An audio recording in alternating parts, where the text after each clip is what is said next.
Early morning on the 1st of July, 1916. It's close to 0 hour. All charges prime, sir. Very good. And the start of one of the most bloody and controversial battles ever fought. So began a battle which would kill 300,000 men and create a powerful myth. The soldiers who stormed the German trenches on the Somme were lions, while the generals were donkeys. Tell us about this British... As a general, I'm going to challenge that view. It's time to take a new look at this battle. In your own time. To look at the weaponry, including Britain's secret weapon. To look at the underground secret war. But most of all, to look at the generalship. To get a glimpse inside the minds of the generals who fought it. The so-called donkeys. My predecessors 90 years ago.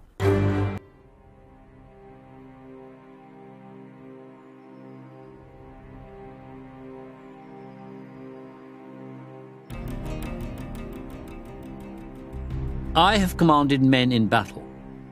So it's with a soldier's eye that I'm going to re-examine what happened on the Somme. The greatest test of my experience came during Britain's war with Argentina over the Falkland Islands, where I was a brigade commander. Then I had to make life and death decisions from, some might say, the relative safety of my command post. It's the job of a battlefield commander to send men to kill and perhaps to be killed, to achieve the aims of his ultimate masters, the politicians who may be thousands of miles away. A general gives orders, but he carries out instructions too. That's why I'm fascinated by this battle, and how it's perceived today. It's hard to visualize the scale and ferocity of the fighting.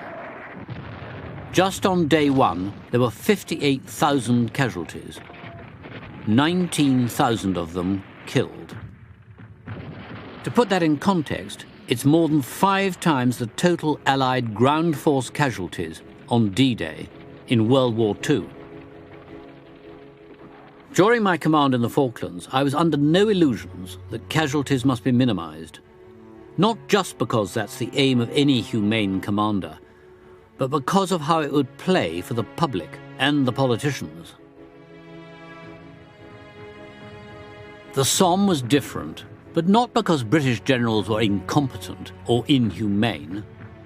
I will examine why it proved so costly, how vast an operation it was in men and materiel, and in doing so, confront some of the myths that have developed over the years.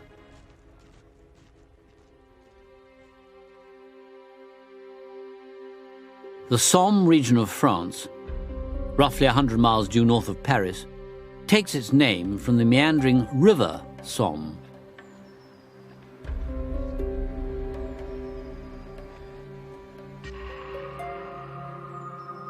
The gently rolling downland, dotted with small villages, looks much like a piece of England. Young British soldiers, most of them on foreign soil for the first time, felt strangely at home here. Peaceful now. On the morning of Saturday, July the 1st, 1916, this was a scene of massive activity, of excitement, probably of fear too, as 750,000 men waited for 0 hour to approach.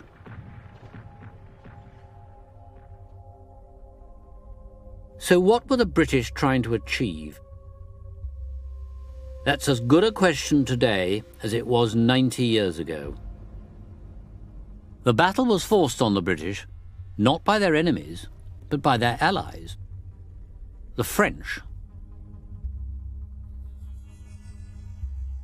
As 1916 approached, there was a crisis brewing in the Allied High Command, with the French C&C, General Joseph Joffre, demanding that the British get stuck in on the Western Front. So far, it had been the French who'd been doing most of the fighting, and most of the dying. In the whole of the war, with a population 7 million less than the British, the French have twice as many military deaths. So they have lost an awful lot of men. The French have a huge army compared to the British. The British army is regular, it's all volunteer, it's tiny, it's an imperial gendarmerie. The French have got universal military service. Now, they are constantly accusing the British of not pulling their weight. They are saying to the British, why aren't you getting involved in offensives? You're not attacking enough. British riposts that there were 2 million sailors in the Royal Navy keeping the seas safe for all the Allies really wasn't of much concern to the French. And certainly the battles that the British had taken part in, to us, were enormous. The Battle of Loos in September 1915 was a big thing. To the French, it was a mere skirmish. We were using one army. They had 5 armies involved in Artois and Champagne. So as far as they were concerned, they've got to push out the German invader. If they don't, the government will fall. The British would have preferred to wait, build up their army, train their army, equip their army, and then, when everything was ready, strike a blow that will end the war. Britain argued that it would be madness to rush raw recruits into the front line before they were trained. But what the French planned for them was even worse. Joffre wanted the Somme to be what he called a bataille d'usure, a battle of attrition. He promised 40 French divisions, that's 500,000 men, who would have outnumbered the British at the Somme by nearly 2 to 1. And the battle would commence in August 1916. In blunt terms, it would be a killing match, the aim to lock horns with the Germans and kill as many as possible. It's the French concept of attrition, let's just kill Germans, and if they killed 1 million Germans and the Germans killed 1 million minus 1 Frenchman, then the French win. Now, winning by 1 wicket has never been part of the British way of waging war. That's not the way we fight wars. We can't afford these huge casualties. We don't do that. We will try and take objectives that can be taken. And effectively, the two do diverge at this point.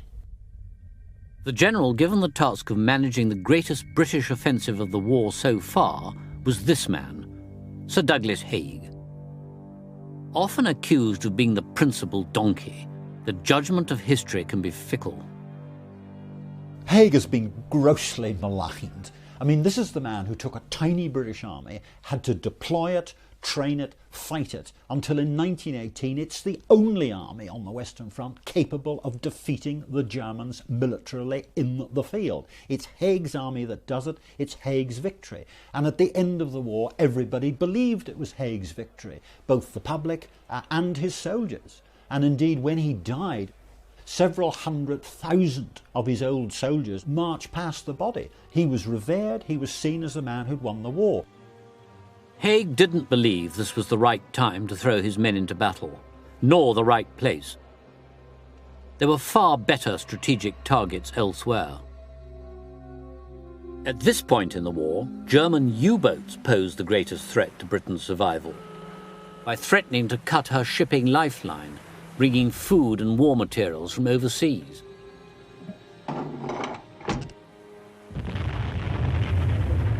If the U-boat bases in Belgium could be overrun, it would strike a major blow. What would winning ground here on the Somme achieve? Pretty well nothing. So why did Haig attack here? All generals, then and now, have to serve political masters. Haig was under orders to keep the French on side.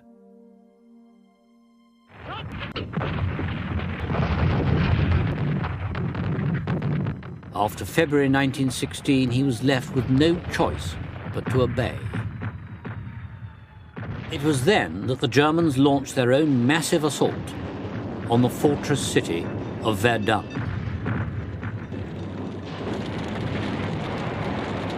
The Germans' declared aim was to bleed France white by forcing her to pour troops into the defense of Verdun.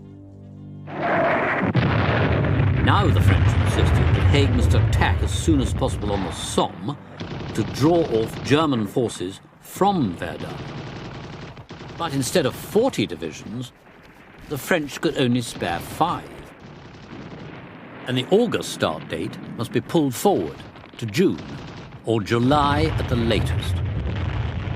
And so the scene was set for the Battle of the Somme, a battle to be fought for uncertain strategic reasons, probably in the wrong place and arguably at the wrong time. This is where the killing match would be staged. The front line ran between the towns of Albert, Bapaume and Péronne, with the Germans holding the area to the north and east. The British, with 22 divisions, would attack in the northern sector, with 5 French divisions to the south. A front of 25 miles in total. Almost everywhere the old trenches have long ago been ploughed under.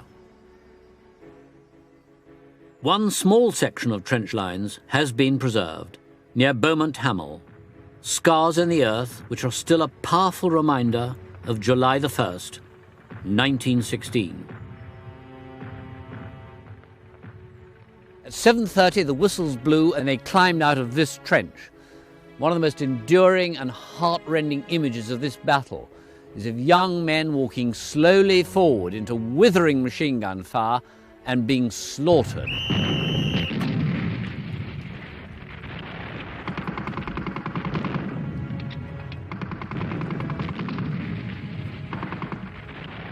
So did the British soldiers simply walk from the trench lines here towards the enemy over there through withering machine gun fire? The answer, surprisingly, is yes. That's one of the legends that is true. In this situation, you rarely have 3 options. You run, walk or crawl. The distance from the British trenches to the German front line here was about 1/4 of a mile. Sometimes it could be up to a mile or more. Could I, even in my younger days, have run uphill a mile, carrying 70 pounds of kit over ground churned up by shell fire, and still been fit to fight on arrival? The answer is no. And so the troops were ordered to take it easy at the beginning and save their energy for a last-minute dash when close to the German trenches. So why didn't they crawl and present less of a target to the machine guns? Once the British appeared, the whole of this area was under intense German artillery fire. Shrapnel shells bursting overhead, trench mortars. They were letting off everything they'd got. The less time spent crawling through the killing zone, the better. And the closer you got to the German trenches, the less chance you had of being hit by German shells. It wasn't blinkered stupidity that led commanding officers to order the men to walk forward. It was deemed to be the safest thing to do. We know what killed people. We know from the medical reports and from the casualty returns.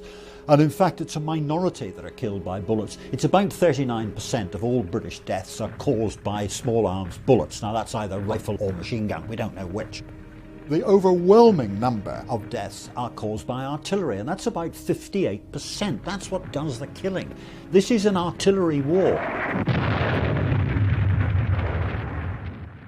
What made it so difficult for those attacking rather than those defending? The Germans had dug in first, way back in 1914. That gave them a huge advantage.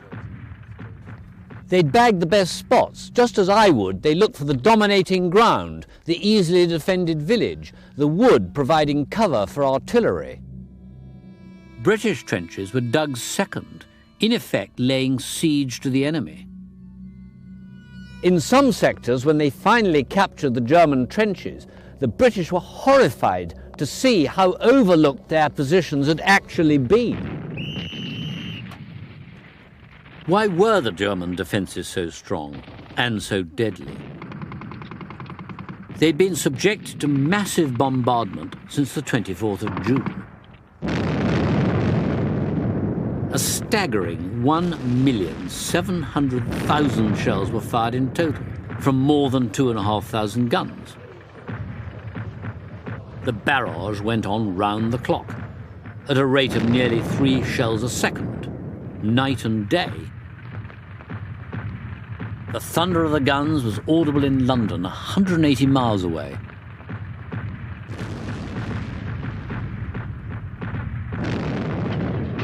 The list of targets for pounding had been meticulously prepared.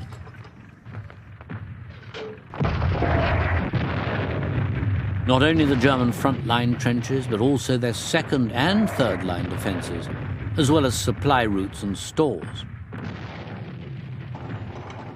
For targeting particular strong points, there were huge 12-inch naval guns, built for a battleship but converted for mounting on a rail platform, hurling a shell weighing 1,400 pounds a distance of 12 miles. At the other end of the scale, there were what the troops called plum puddings, 2-inch trench mortars, firing a bomb weighing 60 pounds. You can see from the upright angle of the firing tube that it's meant to drop on a trench, probably no more than 400 yards away.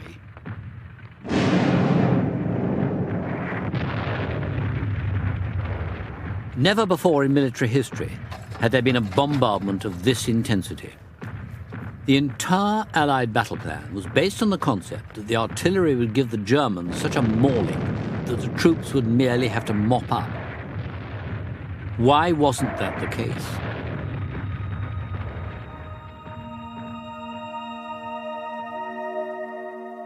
The answer lies here. The underlying geology of the Somme makes it a nightmare for a general planning an assault. Chalk is perfect for deep dugouts, capable of resisting the heaviest artillery fire. All along the Somme front, the Germans were in effect defending a chain of subterranean forts some 30 feet deep. No evidence of them has survived, but it is possible to see what a British chalk dugout was like. A section of frontline trench near the village of Thiepval is currently being restored to the condition it was in on July the 1st, 1916. It's from here that men of the Ulster Division sprang forward on the morning of the attack. We have a brigade commander's bunker here. So, in fact, it shows that brigade commanders didn't live in chateaux. Well, they weren't very far behind the front line. We're only maybe less than 70 metres behind the front line here. They were pretty big, weren't they? And they could have 2 or 3 tier bunks in them. Oh yes, yes, oh yeah, yes. and office tables and the whole lot. You can see where it's going to come through here. Yeah. Into the communication trench. It must have taken quite an effort to dig a trench like this using only hand tools, because they didn't have JCBs in those days. No, they didn't. So how long would it have taken? Well, the chalk at this level is not solid chalk. It's only when we go down probably another 5 or 6 feet that we go into solid chalk that you really get into the quarrying part of it. It's pretty fragmented chalk at this level, and although it would have been a very difficult and hard job for them to do it, it's not as difficult as it gets lower when you go further down. As you go further down. The Germans had had nearly 2 years to dig deep. The bombardment caused far less damage than the British hoped, largely because of those deep German bunkers dug into the chalk. Even worse, the barbed wire defences were still mainly intact. One of the key aims of the bombardment had been to tear apart the wire protecting the German trenches. There were 2 techniques: shrapnel, shells that burst in the air, spraying down hundreds of little metal balls to cut the wire, or high explosive shells which blew up after landing. What determines how and when a shell explodes is this, the fuse, which sits on the nose of the shell. As a gunner, I can adjust it to make it explode in the air, on contact with the ground, or having drilled its way deep into the ground first. The air-bursting shrapnel shells, designed to kill troops in the open, proved ineffective at cutting wire. The high-explosive shells buried themselves in the ground, causing little damage to the wire above. What was needed was a shell that exploded immediately on contact in the ground, using what was called a graze fuse. Although there were some of these in service, Many were defective, exploding prematurely and sometimes killing the gunners. Better graze-fused shells were developed later, but not in time to prevent the slaughter on the wire that morning. Far too many of the British shells at the Somme, around 30%, didn't explode at all. They were poorly manufactured, duds. Those plum puddings, the trench mortars, were notorious. On one occasion, the Germans raised a blackboard reading, "Should we send back your unexploded ammunition?"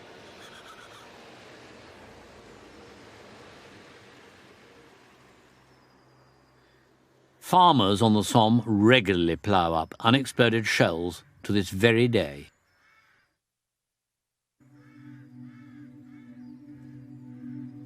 How far should the generals be blamed for equipment failure? When I was issued with kit for my troops, I expected it to have been field tested and to work. But good ideas on paper often fail in battle. The troops going over the top that morning carried a strange-looking gadget on the end of their rifles. We've got the rifle, that's the short magazine Lee Enfield, and especially for the day, got a pair of wire cutters fixed.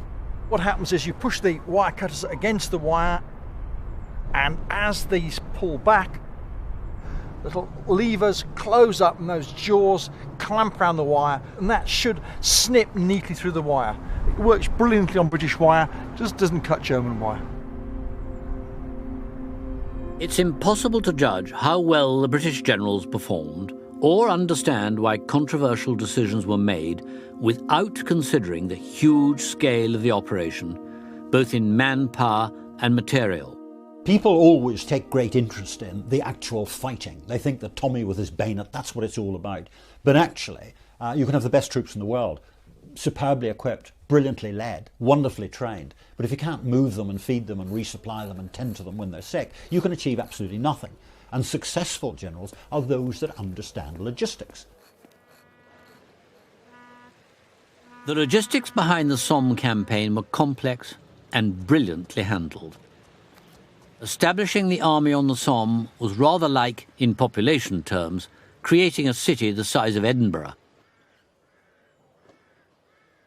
Once everything arrived in France, the problems were just beginning. Now we are accustomed to think of helicopters and great columns of lorries and track resupply vehicles and all the rest of it. At this period, we haven't yet got a pneumatic tyre, so you have not got a cross-country capability for a wheeled vehicle. So if you want to resupply your army and move all the kit that you need for a huge offensive like the Somme, when you're moving up shells, rations, water, railway track, gravel for roads, all sorts of kit, you're down to horse-drawn, mule-borne transport. The British Army was buying horses all over the world, it was buying mules. The British Army bought something like 400,000 mules as transport animals. 25% of all the shipping coming from England to the Western Front was fodder for all these animals that are pulling your transport wagons and your ambulances and your ammunition columns and everything else. You're actually shipping a greater weight of equine fodder than you are weight of shells. What about the men? In crude terms, the quality of the human material the generals had to work with. Haig's troops were the product of a hastily organised training programme, designed to turn civilians into soldiers in the shortest time possible. The British Army in 1914 was geared up to recruit and train 30,000 new men every year. Once the call went out for volunteers, the Army received 30,000 men in a single day, more than 1 million in total. It would be like the modern British Army expanding more than tenfold, almost overnight. Unlike the Germans, with 2 years' battle experience, the men Haig commanded at the Somme were for the most part going into action for the first time. Their enthusiasm was beyond question. Their competence would only be rarely tested once the bullets and shells started flying.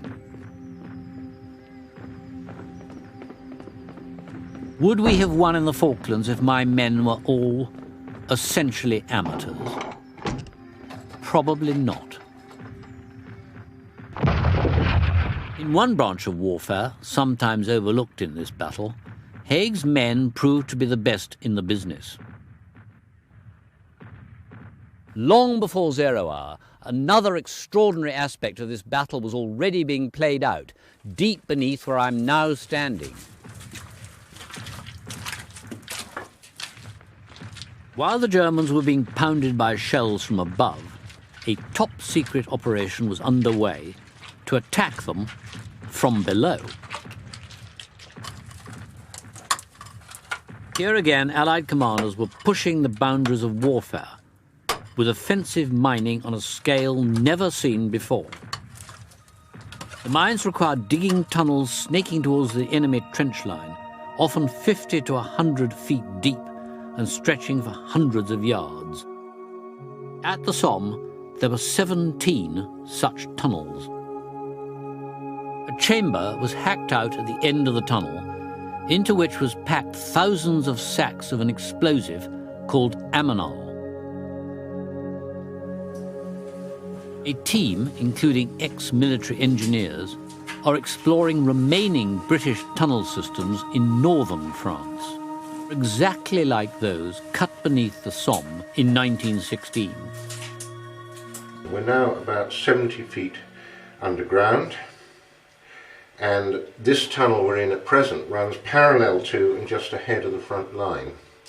And off the tunnel, as you see, there are tunnels running towards the German lines which are there. We're entirely in chalk. The geology here is deep and hard chalk. The underlying principles of the structure are much the same.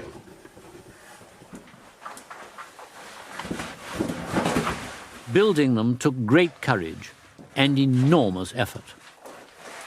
There were something like 30,000 miners in the mining companies, 3 Canadian, 3 Australian, 1 New Zealand tunnelling company, and the remainder were British.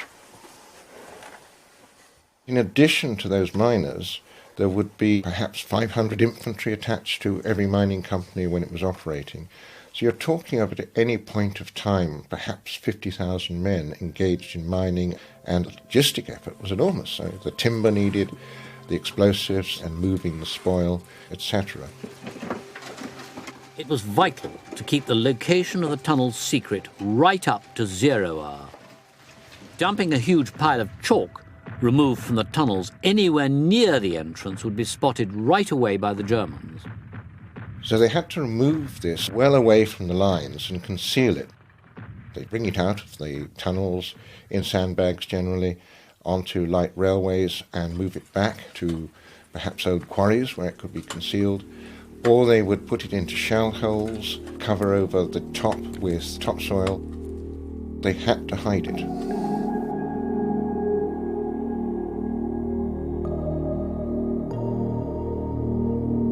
The location of the mines remained a secret, right up until the moment of detonation. Set for exactly 7:28. 2 minutes before the troops would go over the top.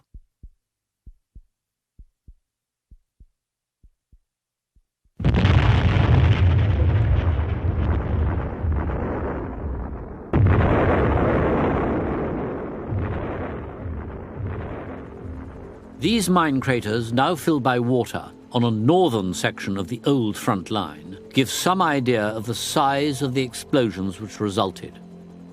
On the Somme, the craters from July the 1st have since been filled in. All except one.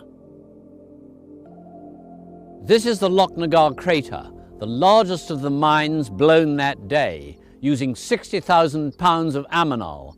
Imagine the terror and confusion among the German defenders as thousands of tons of earth and chalk were blown into the sky and crashed down again, leaving a hole 80 feet deep and 300 feet across. The huge mining operation, carried out in secret just yards from the enemy, was a brilliant stroke which caused, as intended, massive casualties on the German side. But one mine was to cause a greater loss to the Allies than the Germans. The Hawthorne mine, near Beaumont Hamel, and containing 40,000 pounds of ammonal, was detonated early, 10 minutes before 0 hour. The plan was that troops would race forward to occupy the crater. In reality, the Germans got there first. Perhaps the greatest tragedy of the entire day occurred when the Newfoundland Regiment was sent in to try to dislodge them. This unit of roughly 800 men was virtually wiped out. Most died not as they came face to face with the Germans, but before they'd even reached the British front line. Because the communication trenches behind the front line were blocked by dead and wounded, they were forced to approach above ground and were mown down by German machine gunners at something like half a mile range. It demonstrates the degree of confusion which exists on any battlefield, but also the lethal power of the weaponry in use on the Somme, above all, the machine gun. The British called it a Vickers gun, the Germans a Spandau, but both were only minor variations on the Maxim gun, invented by the American Hiram Maxim. A working Vickers gun is now incredibly rare, but the British Army has one. Apart from bullets, the most important bit of kit is water for the barrel's cooling jacket. It quickly boils, turns to steam, and is recycled via this hose. 100 yards for this weapon is point-blank range.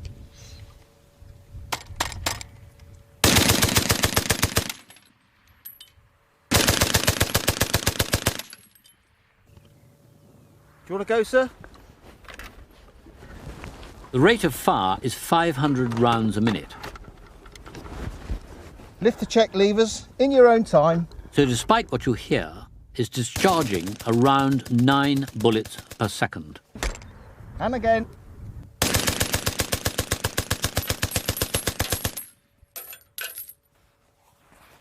When you see this gun being fired in the movies, you often see them firing it looking like that and firing tiny little short bursts. That's quite wrong. The proper way to fire this gun is looking over the top and looking at the fall of shot, if you can see it, because you may be firing at ranges beyond which you can see. Shooting off a map, i.e. getting a map, working out where the target is, taking a bearing to it, and laying the gun along that bearing.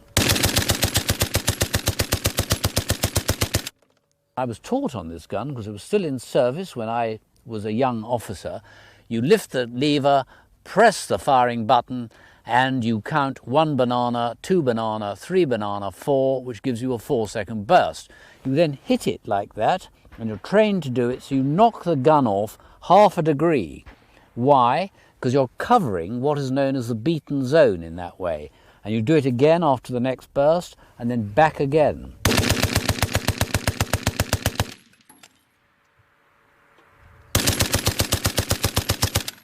You can see how close together that fall of shot is on this target. This is because when I was firing, I was only 100 yards away. At about 1.5 miles, that would spread out and produce this banana-shaped beaten zone, much bigger than this target here. 2 or 4 or 8 or 10 guns firing together will cover a huge beaten zone with interlocking zones of fire, which is why this gun was such a lethal weapon. The Germans will certainly have mapped out where the British would attack from months in advance and simply fired on those bearings on July the 1st. Because of the weapon's range, most machine gunners on both sides never even saw the men they were killing. The men who died never knew who was firing at them. Given that both sides are essentially using the same sort of kit, and the only way you can defeat an enemy is capturing the ground that he's sitting on, that means that you have to cross open ground.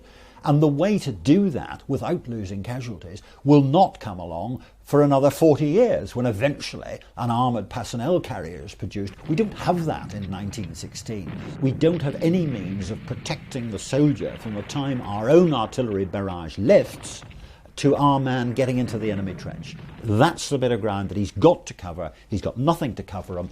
You're going to have casualties. How much did the generals actually know about what was happening once the troops disappeared over the top?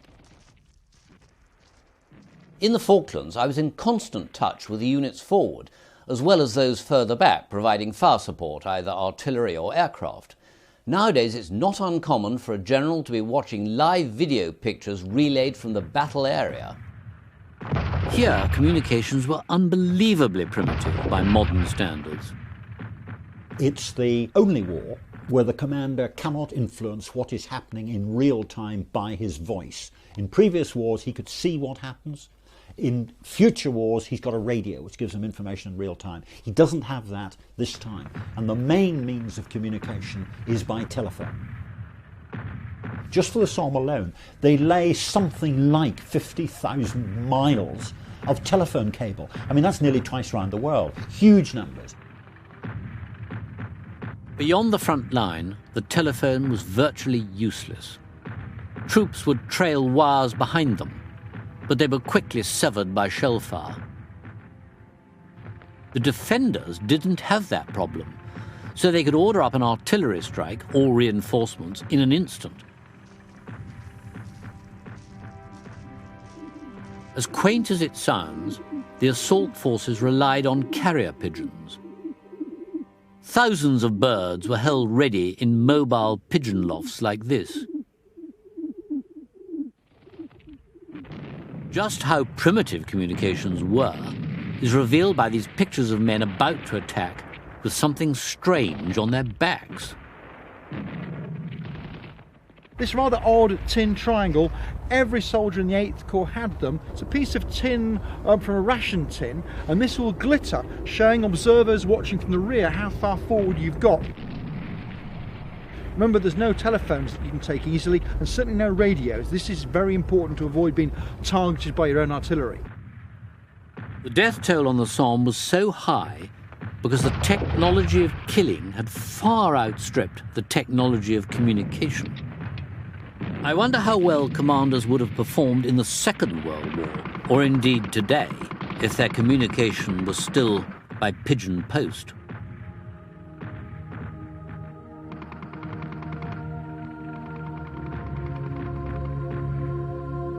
What was the position as the first day of the battle drew to a close? In the southern sector, the British and French had advanced up to 1.5 miles, achieving many of their objectives. Further north, the picture was more bleak, with only very limited advances here, north of Thiepval. Almost 20,000 deaths made this the bloodiest day in the history of the British Army. And this was just the beginning.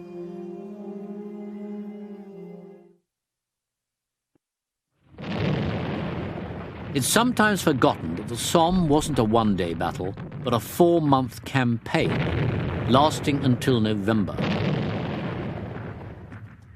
The carnage of day one was never repeated, but the casualties rose remorselessly. Much of the fighting centred on the frontline villages, which were quickly reduced to nothing more than rubble. Here at Pozières, the Australian 1st, 2nd and 4th Divisions were engaged in the most bitter combat.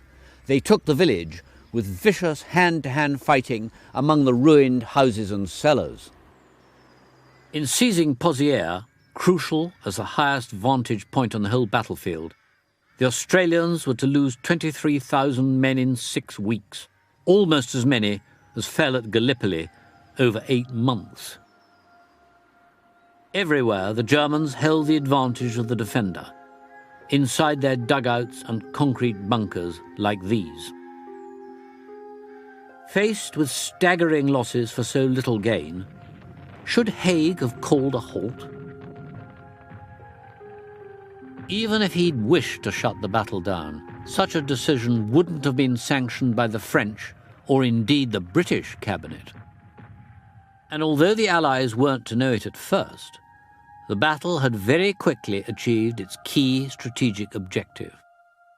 On July the 12th, the German High Command called off the offensive at Verdun and rushed troops to deal with the new crisis on the Somme. From this point on, Verdun became a story of German retreat and French advance. The French wouldn't be knocked out of the war.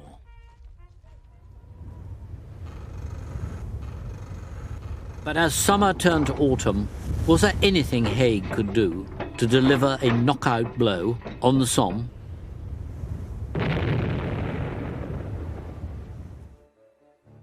Although he's sometimes been portrayed as a hidebound ex-cavalry officer, he championed Britain's revolutionary secret weapon.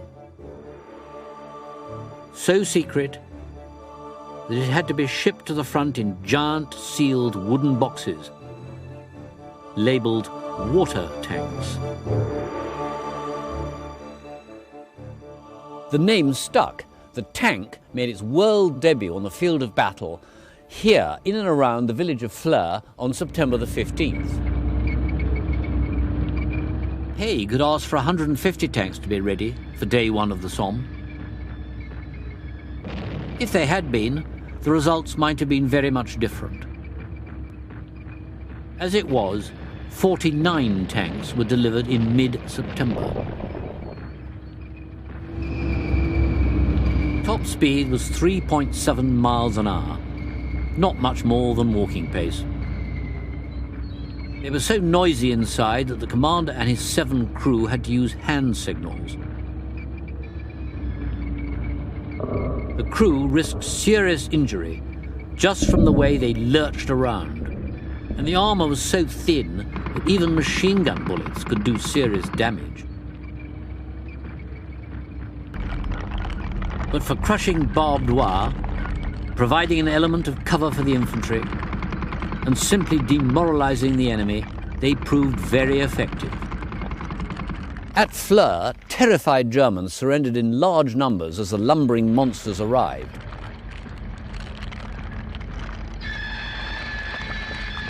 A highly coloured account appeared in the British press.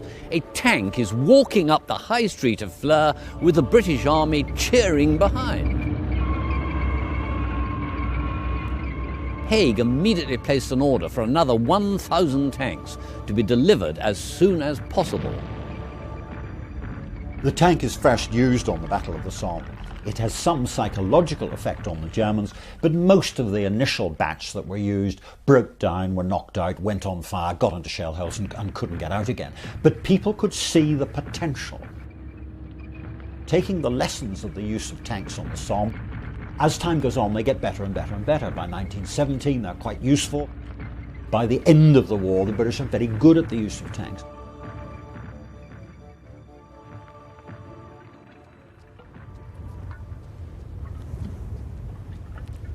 As winter approached, heavy rain turned the battlefield into a quagmire. But the fighting continued. The last major attacks were mounted in October and November. It's remarkable to note that Beaumont Hamel was one of the objectives marked down for capture on the first day of the battle. It was finally taken by the 51st Highland Division on November the 14th. July the 1st seemed a very long time ago. The Battle of the Somme officially ended on November the 19th. The actual advance made by the Allies amounted to 9 miles at its deepest. But it's crucial to understand that winning ground wasn't the main aim of this battle. Haig's final dispatch reflects his orders that keeping France in the war was the real task.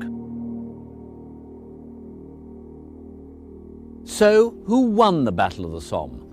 An officer of the German Guard Reserve Division said, "The Somme was the muddy grave of the German army." I agree with him.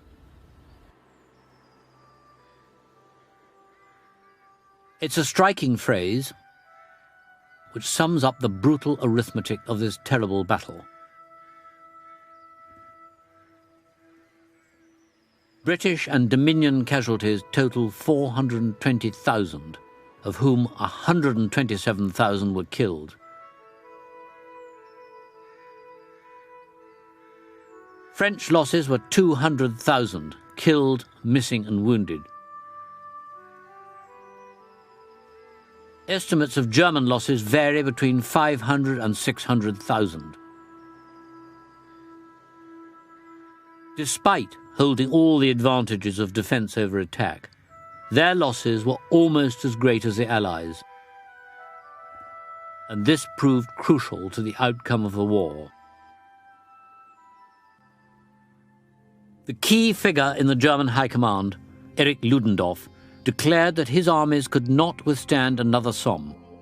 Britain had to be tackled another way. 6 weeks after the battle ended, Germany resumed the high-risk strategy of unrestricted U-boat warfare, that is, sinking neutral shipping. This tipped the balance and brought America into the war. From then on, for Germany, it was simply a matter of how long defeat could be postponed. The effect on the Allied war effort was equally significant. The Somme was where the British Army learned how to fight. The British infantry would fight as the French had learned to do. In fact, as my troops did in the Falklands. Advancing in lines was out. Instead, they moved in what were called blobs, that is, small groups covering each other as they moved forward, in what's known as fire and movement. The army learned to fight what we now call an all-arms battle, with tanks and infantry, gunners and aircraft, all playing an interlocking role. The Somme was a killing ground, but also for the British in particular, a vital training ground.